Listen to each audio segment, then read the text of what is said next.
NHL regular season recap night 144, 5 games on this Sunday, and the first one is a big one again for the Penguins taking on the Edmonton Oilers, and yet again, they just can't get it done. They can't score a goal on Calvin Pickard. I don't understand. This is an AHL goalie, like literally an AHL goalie. He was not meant to be on this roster at any point in this year unless there was an injury. There was a shit show at the beginning, and now he's their backup, and he stops 41 Pittsburgh shots, and Edmonton wins 4-0. McDavid and Ekholm in the first, and then Nurse with 2 in the third. Dude, it's so funny. I'm sorry, Pittsburgh fans. It is hilarious. Like, this is a team that's got Sid, that's got Malkin, it's got Letang, I know they lost Gensel, but, like, there's still enough talent on this team to make the playoffs, and it's just, nope, not happening. Again, Pickard, fantastic, 41 of 41. Tristan Jarry getting the start this one. He was also really good, 38 of 42, kind of a wasted effort because the Penguins couldn't score on an AHL goalie. Edmonton wins, 4-1's the final. They stay in second in the Pacific while Pittsburgh falls to 7th in the Metro. They're chalk. They're not making the playoffs.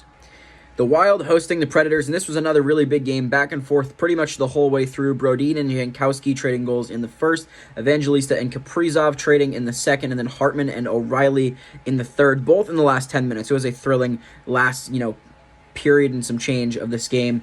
In the overtime, though, Matt Boldy is the eventual hero, and the Wild take away the 2 points from this one. Doesn't help that they give Nashville one, but at this point, they're kind of chasing down Vegas, not Nashville. Joel Eriksson was good in this one as well. He had 2 assists. Both goalies pretty solid. Saros, of course, giving up the 1 extra that ruins his save percentage, or at least puts it below 900. 29 of 33, while Fleury goes 27 of 30. A really big win for the Wild. They got to keep racking these up if they want to try to climb back into the playoff race, but they will take these 2 over their divisional rivals in Nashville.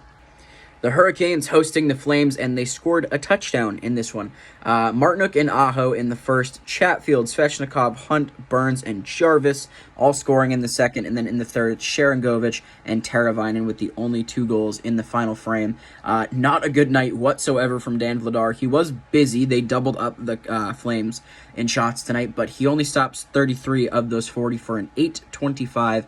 Not that great from him. Freddie Anderson, 18 of 20, a 900 save percentage. You don't exactly have to be phenomenal when your team scores 7, and he was good tonight. Didn't have to be phenomenal. The Canes win this one in dominant fashion, 7-2 over a playoff-chasing Calgary Flames.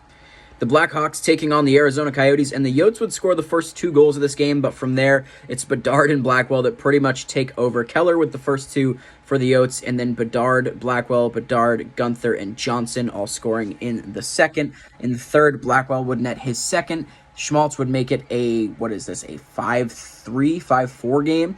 And then Ryan Donato and Colin Blackwell on the empty net. And it's a 7-4 win. Another touchdown here for the Blackhawks. Second game in a row that the Blackhawks goalie is not the busier of the 2. They actually outshoot Arizona 41-36. Connor Ingram only stopping 36 of those 40 shots. At least the 40 he faced. And then Soderblom, 32 of 36, just a shade under 900 at an 889, but they pick up the 2 points. It's a good momentum for them. Great game from Bedard, Blackwell, Seth Jones with 4 assists, so a fun night for the Blackhawks. They still sit last in the Central, which is fine by them. 7-4 here over Arizona is the final. Final game of the night here, the Ducks taking on the New York Islanders, and the Islanders were all over it in this one, despite the fact that the shots for both of these teams were pretty low, but they actually get outshot by Anaheim.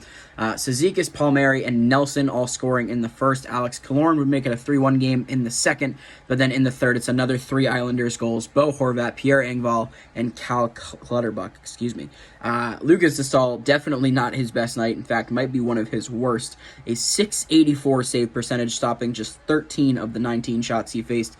Varlamov, meanwhile, 22 of 23 for a .957. He was as solid as he needed to be. Again, when your team scores 6, you don't have to be all that great. He was more than good enough, and it's a big win for the Islanders as they continue to chase down the Red Wings, Lightning, and Philadelphia Flyers. But that was it for tonight. That was it for NHL regular season recap night 144. I believe we have some more games tomorrow, hopefully some more entertaining ones. 4 games, but we get the Devils and Rangers. That's a big one. We'll see what happens there, and we'll talk to you guys then. Have a good one.